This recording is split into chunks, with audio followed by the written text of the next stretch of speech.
Hello, everybody, and welcome to a brand new episode of TEPSA Presents. I am your host, Todd Nesloney. I am the Director of Culture and Strategic Leadership here at the Texas Elementary Principals and Supervisors Association. Twice a month, we like to bring you these timely topics and conversations with different guests from around the country to share their expertise. Now, tonight's conversation, though, is one that I am extremely excited about because I am a Scholastic fanboy. Now, I'm sure like most of you, I remember being raised on the Scholastic Book Fair. My very first book that I fell in love with, I found at a Scholastic Book Fair. And so when we thought about having a TEPSA Presents conversation, one of the things we keep hearing come up is book fairs. What do they look like in a pandemic era? How do they work with social distancing? What if I'm virtual? How can I even use this to raise money during these times? And so when I thought about who to invite to our conversation tonight, obviously the first name that came to my mind was one of my favorite people who works over at Scholastic, and that is Roscoe. Roscoe, thank you for being here. Kind of introduce yourself, tell everybody who you are. Absolutely. Thanks for having me, Todd. So I am Roscoe Compton Kelly, like Todd said, and my position is Strategic Partnership Manager for Scholastic Book Fairs. What that means basically is that I cover the entire southern half of the United States, and I work with school districts and our state level and district level partners to create book fair experiences. I also work with corporate and nonprofit sponsors that want to either sponsor a book fair or just distribute books to kids in schools. And so I work very closely with those organizations as well to help create book access and book joy to as many kids as possible. So I've been with the company a little over 20 years. So excited about that and glad to be here tonight. Awesome. Well, I am pumped to talk about this tonight because you and I talk about books all the time. So you know that we're both book fanboys, and we will, for those of you who are tuning in live, we want to let you know, stick around throughout this entire conversation because we are going to be giving away some Scholastic Dollars here to somebody watching live tonight for their school. So make sure you stay for the entirety of the conversation. Share this post with others so they can be invited to join in as well. And so obviously, Roscoe, let's start right away with book fairs. You know, like I said, we were raised on Scholastic Book Fairs. We know what they are. But this year with coronavirus, we have, social distancing concerns. We've got touching the things. And we have some schools that are completely virtual, some that are hybrid, all this mix. And so let's talk about kind of how that works now and what y'all have thought through as an organization so that we can be prepared as administrators who are watching or teachers or even parents who might be joining this conversation today. So let's start with in-person. What has shifted with the way Scholastic is now doing in-person book fairs? Absolutely. So I'll even back it up a step and talk a little bit about some of the safety, features that we put in place. So, when COVID hit and really came into, mainstream and we were dealing with school closures and everything, we really had to take a step back and really figure out, okay, how are we going to do things moving forward as a company? And how are we going to ensure that, number one, that first and foremost, our schools are safe. We knew this was top priority of mine. Most of the schools that I talked with personally over the summer, this was their priority as well too. And so we've done a few things. So the first is that we are COVID certified within all of our facilities. So what that means is that we are actually have sanitation protocols. All of our employees are wearing all the personal protective equipment that is required. Our drivers wear personal protective equipment when they're out visiting schools. So that's gloves, that's masks, and then they can clean the cases as well too upon arriving. The good news is that we know that from a touching standpoint, the risk of transmission for books or cases, things like that are very, very low and minimized. So all these extra precautions that we're taking just help to make sure that our schools are staying safe.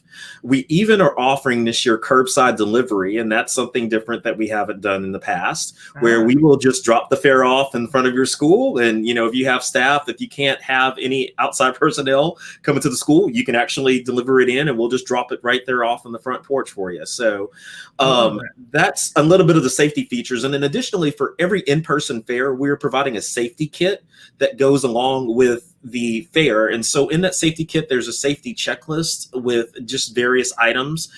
There are these little paw print floor stickers to help with social distancing within the fair as well too, so they're really cool. And like I said, there's also some posters that are available just talking about washing your hands and wearing your mask and keeping social distancing. So all of that's available in the kit, and like I said, that comes with all of our in-person fairs. So that's just the safety features that we're doing for the fairs. For the actual in-person event with the fair itself, we have multiple options this year because we knew that our schools were going to be in multiple scenarios for how they were doing school. We have some, to your point, that were in hybrid situations. We have some that are in traditional in-person learning. We have some that are completely remote.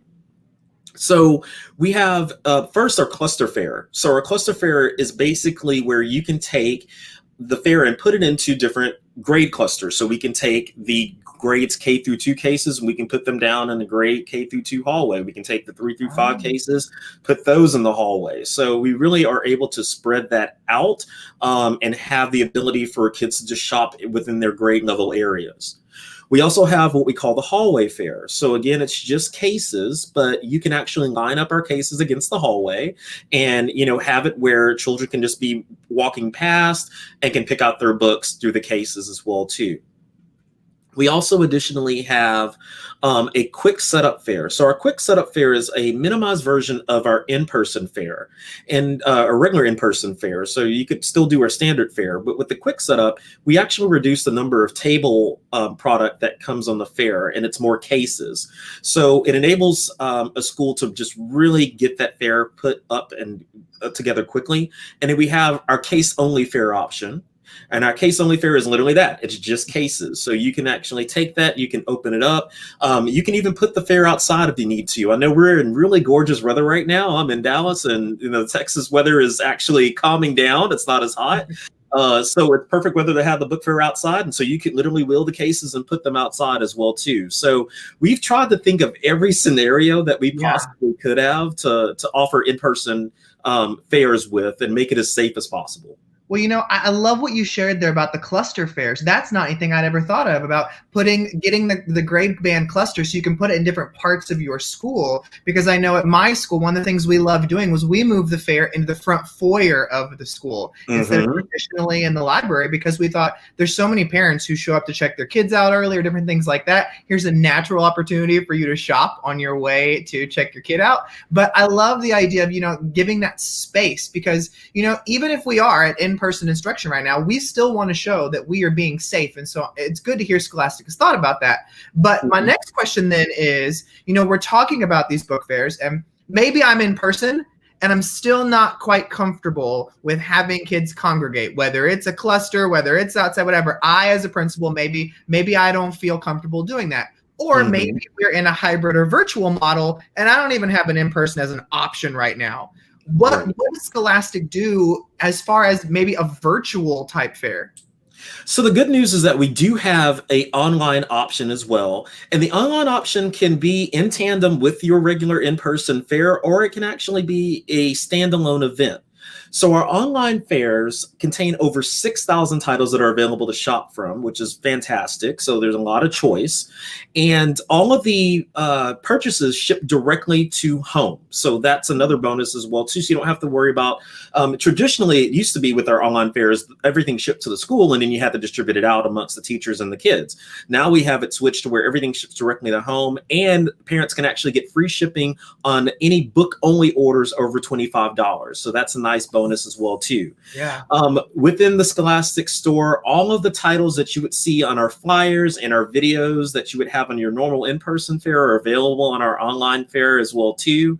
And we just launched this week a virtual 360 fair. And Todd, I'm telling you, this thing is so cool. So it is a virtual book fair environment. So you actually are able to walk into a book fair, and it has all of the cases set up. It's got costume characters. It's got balloons. And so you can literally walk over to a case and you can click in and you can actually click on a book. You'll get a synopsis of the title. You'll actually have some that will have videos that will give you a little bit of detail about the book, or have a book trailer as well too. And you can immediately add it to your cart.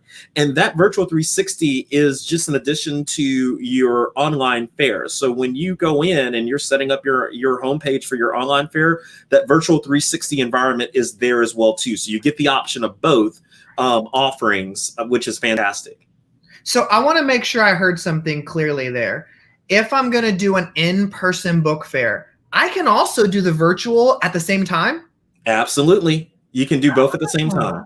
See, now I'm like, I wish I was out of school right now, because, you know, I'm a big book fair pusher, and I'm just thinking I could have done so much, because there are some parents who want to shop with their kids, but they can't come to school regardless. And so now you've got that online opportunity, and I love it. It reminds me of Google Earth, you know, like when you look up an address and you can see exactly what it's like. That's what I'm thinking of when I'm thinking of this virtual book fair. So it's so cool, and I love their videos and things. Okay, so, you know, we've got some options there, but now I want to ask you, a lot of us as administrators use book fairs to raise money. It's a great way to have additional income come into the school that we can use to purchase materials, to purchase books, to purchase resources, whatever we want to purchase. Sometimes schools don't do a book fair because they don't see the monetary value when it comes to, like, what did I get out of that? And so the question always is, what have you seen that has really worked in some schools to really get their book fair up and running and be really successful? Because I know for me, my favorite thing that I ever learned about was, I did not know before, like 2 years ago, that the librarian didn't have to run the book fair.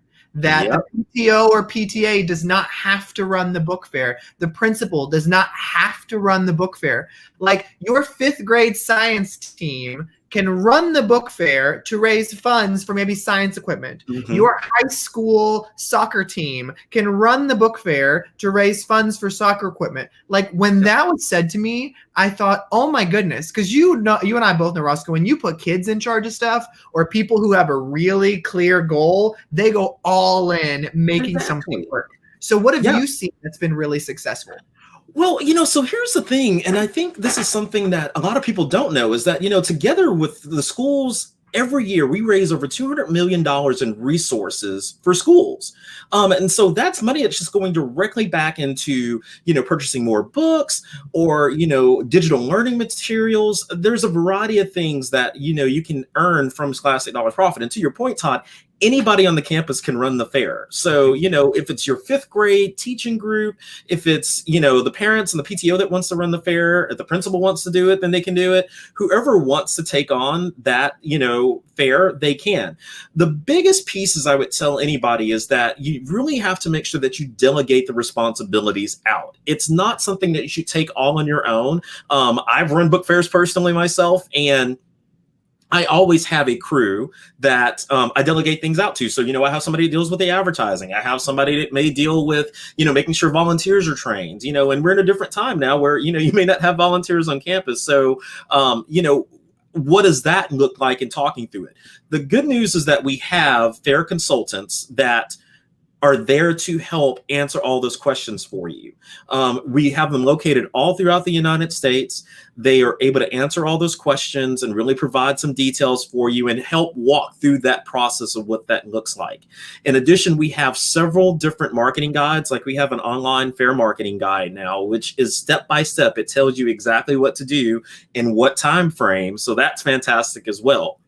And talking about the, go ahead. You were going to ask. You go. Keep going. Oh, okay. So I was going to tell you about the profits really quick. So, of course, in your traditional in-person model, you have, you know, your standard profits where you can either take cash off the fair. But what a lot of people don't realize is that it really actually makes more sense for you to take Scholastic Dollars. And the reason why is that we give you 50% in Scholastic Dollars for your fair. So it's more resources that you can provide straight into your school. Scholastic Dollars can be used to purchase, like I said, books, but additionally, you can purchase furniture, you can purchase rugs. This year, we've added a ton of safety type materials. So we have mobile hand washing stations, we have books on sanitation and COVID, we have social distancing seating, we have social distance markers for the floor, we have face masks this year. In addition to all of that, we have a ton of digital learning products. So if you're still in a hybrid or just a remote learning environment, then there's a ton of digital products that we have that are school-wide subscriptions that you can purchase with your Scholastic Dollars and have those subscriptions for an entire year for your parents to be able to utilize with their families at home. So there's a lot that can be done with the fair, whether it be online or in person.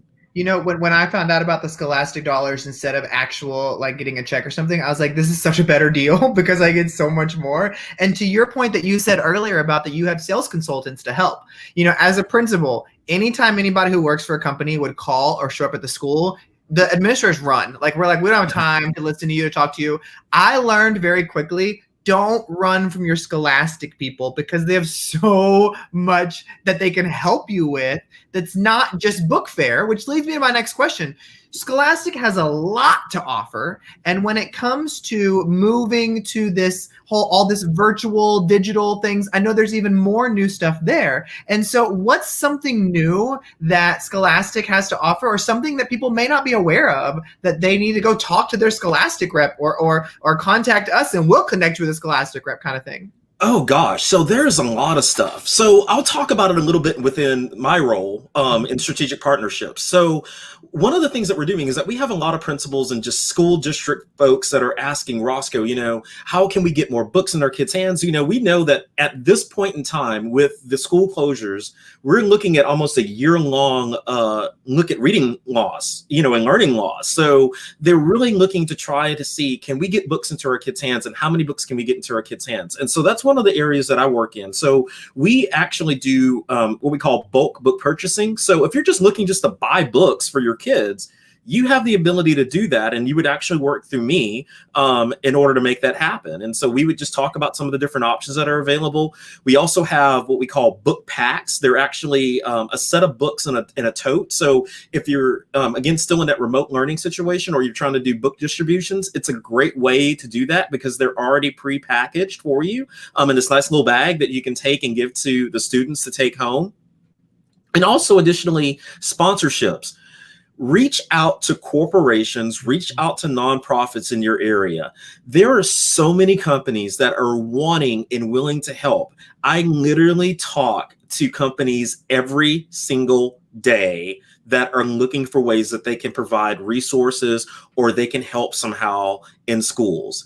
And this is the conversation that we have, is that, you know what, these kids need book access. Let's walk through the many ways that you can do it. So there are even corporations that will sponsor fairs for you. I mean, I know we've partnered with TEPSA in the past, I believe with Life Touch, to provide schools with book access for their teachers. I know when the hurricanes came through a few years ago, I think it may have been Harvey, when Harvey came through. And so there are corporations out there that want to do this all the time. And so it's just a matter of really being able to connect the dots. And that's part of what I do in my job, is to help connect those pieces, the schools that are looking for those resources to the corporations that are wanting to provide those resources and have them available.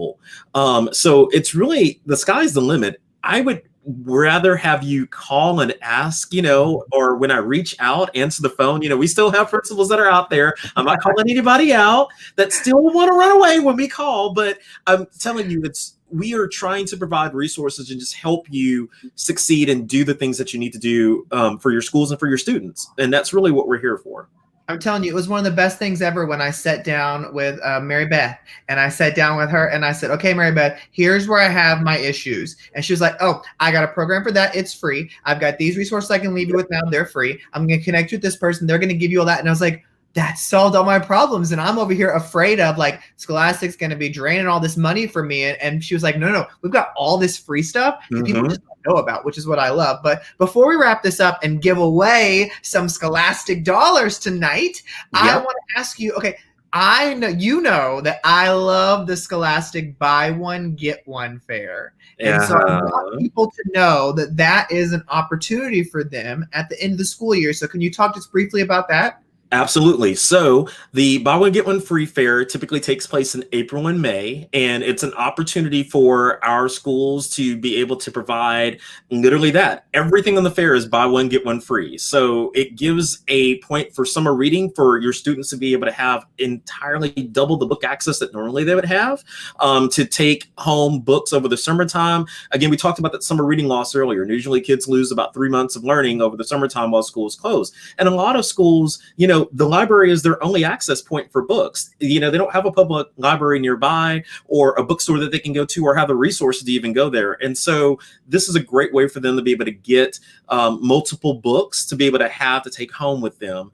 And we have schools, again, that's a lot of times where they do that sponsorship is on the buy one, get one free fair. So then kids can walk away, with even more, they'll walk away with 5 or 6 books versus, maybe just doing the 2 that maybe they would be able to get on their own. So there's a lot of resourcing that's out there. Todd talked about some of the parent engagement programs as well, too, that we have. Those are all no cost resources that we can provide for you as well, too. So there's just a lot.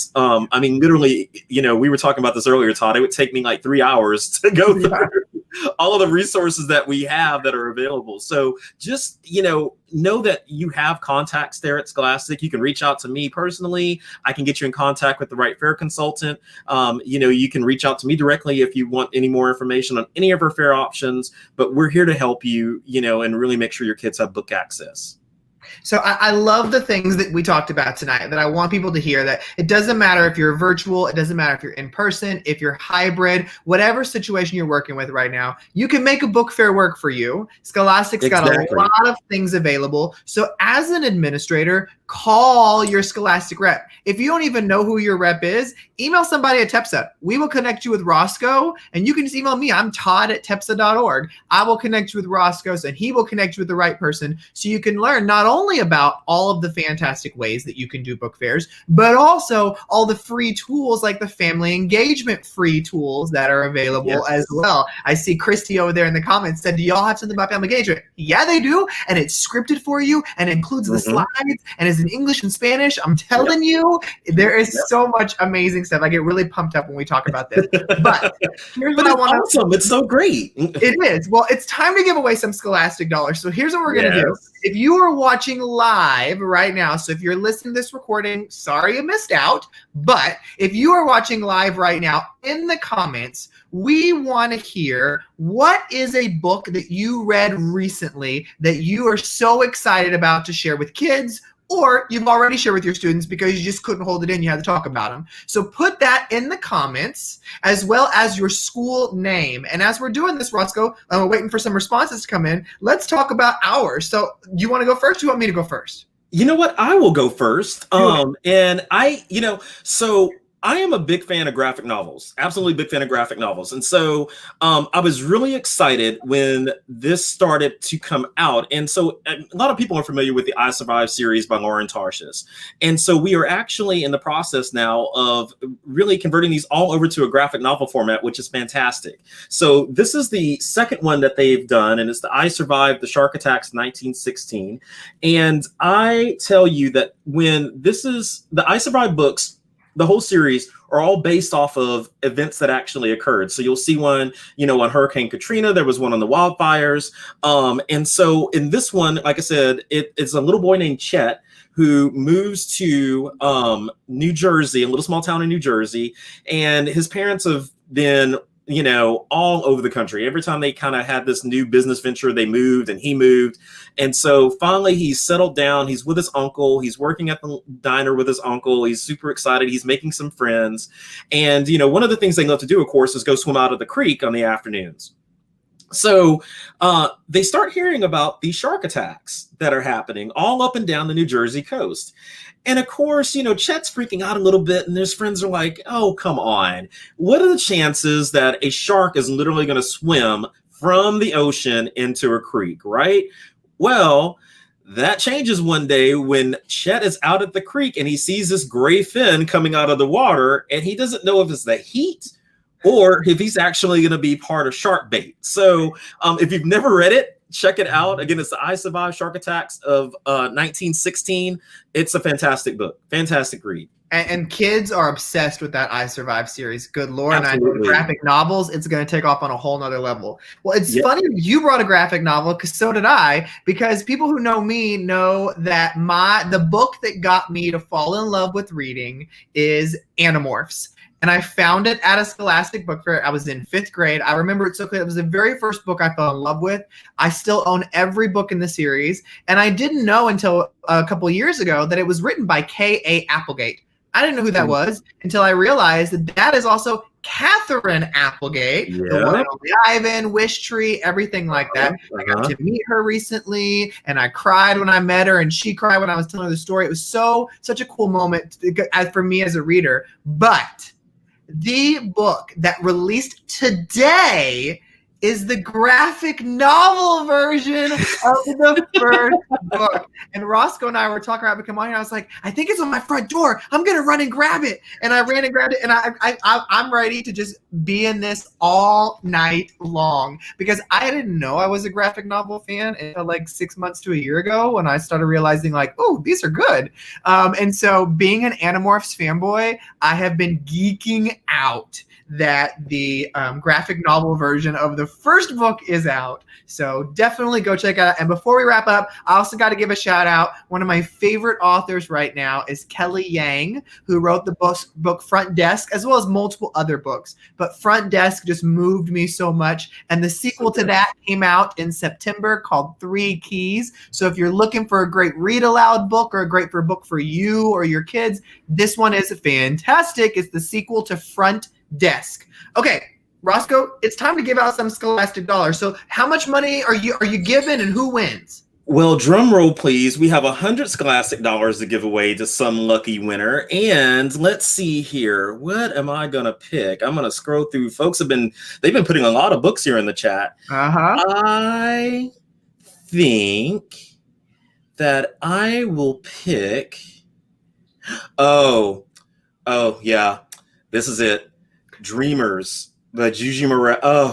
Because I love Dreamers. Oh, it is such a beautiful book. Oh my gosh. So that one is like my heart book right there. And so Shelley from Trinity Basin Prep in Fort Worth, Texas. Yes, you will be getting 100 Scholastic Dollars put into your account.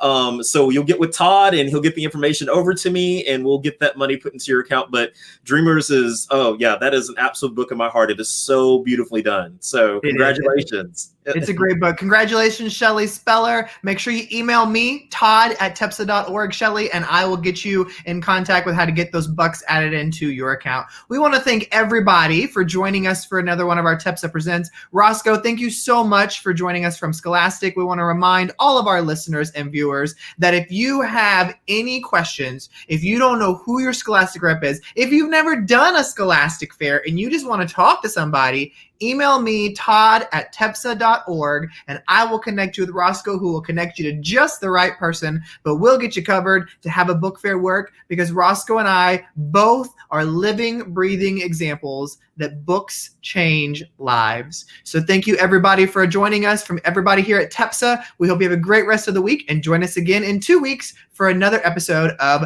TEPSA Presents.